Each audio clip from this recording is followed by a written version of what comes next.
Severin films on their Intervision label. It is Bloody Legend, the complete Cliff Twemlow. Is that how you pronounce his last name? Twemlow? I don't know. It's an odd name to pronounce. But it is well, it's hard to describe this man, really. I've watched the documentary, which we'll talk about in a moment. That's the only one I've seen so far from this box set, but it features basically every movie that he was a part of, that he wrote or whatnot. Sometimes, even starred in. And it features like all the movies. Some were shot on video, some were on film. They're here on Blu-ray. And it features a documentary about his life and times and the stuff he did. You can see here, Cliff Twemlow, 11 feature films, 9 Blu-rays, including the Academy Award-winning documentary MANCUNIAN Man. You have to forgive me. These are some pretty interesting things to pronounce here. With 13 hours of special features and a bonus Peter Reno CD, which was an alias he used. So this man basically, he first got kind of well known. That's a thick box there. First kind of well known from doing songs for soundtracks. He had a song on Dawn of the Dead. And he kind of had royalty checks coming from that, which kind of led to him making films. He wrote some books, and then he turned the books into films. Sometimes that works, sometimes not so much. Tuxedo Man was like the first one he did. The documentary covers all of that. There's the poster for that. Talks about his upbringing, talks about, the movies and the problems he had making movies. Some of them, never got done. Some of them took years. In the documentary, a lot of the cast admit that there's movies that they've never seen that they were in. And you know how many years ago that was? Man died in 93, so that should tell you something right there. But this first disc here is the documentary. I give a documentary a 3.5 out of 5. It's very informative. It's entertaining. Sometimes documentaries like this can be kind of dull, especially when you don't previously know anything about the guy. But I thought it was entertaining enough. Makes you want to watch these movies in the box set. And of course, I will watch these movies in the box set. But we just want to get this out here now so y'all can see more of what's inside of it. Blu-ray disc. All the Blu-rays look like VHS tapes.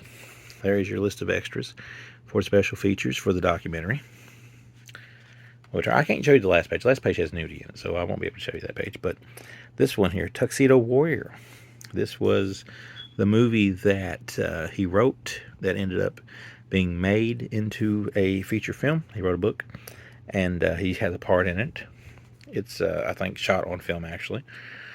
Then we have perhaps the most notorious film he was ever part of, G.B.H, Grievous Bodily Harm. Kind of like a man fighting crime type movie. Not a horror movie, although it kind of looks like it's promoted as such. It was shot on video as far as I'm aware. Haven't watched the disc yet, but I'm pretty sure it's the video, shot on video version, the best they can do it. There's the audio commentary.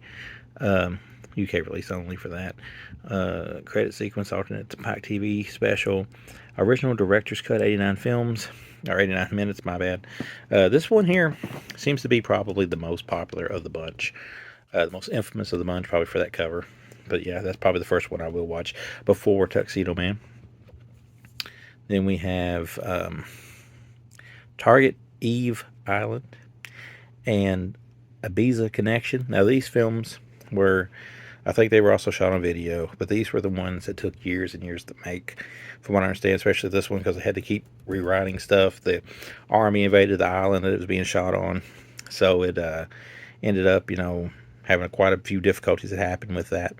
This one, more of the James Bond type ripoff thing, I believe, but it took a while to make, but they're here. Again, I'm pretty sure these are shot on video. The American Run and Moonstalker. I don't remember a whole lot about this one in the documentary, but Moonstalker, I'm pretty sure, is like the werewolf movie. And they said it was like an American werewolf in whatever country it was he was from. This one, I believe, might be shot on better quality. I believe it is. I believe it might be film, actually, for that one. 16 millimeter, I believe they said. But there it is. With that, Moonstalker is the second one on this one. African Run, 94 minutes. These are full-length movies, like I said. Full-length things. The Hitman, The Eye of Satan. I remember them talking about The Eyes of Satan, or The Eye of Satan. It's probably your one horror film in this bunch. The one true horror film in this bunch is kind of like a cult type guy, that has a panther as a sidekick. Really, really corny stuff, but I think it's going to be really, really fun stuff. They shared the disc together there. I'd say it's pretty short. Probably one of the first ones I watch right here. And then we got Firestar, which was the one film I believe he did that was done through like a production company that had a little bit of money behind it. So this might be the actual, most well-made film of the bunch, doing the whole science fiction thing. I think the cast might have not been as fond of it because another company did it besides them. Then you've got his return to form here with G.B.H. too. This one was one of his later films, maybe the last one he actually did that was like an in-house thing, I think. This one's here.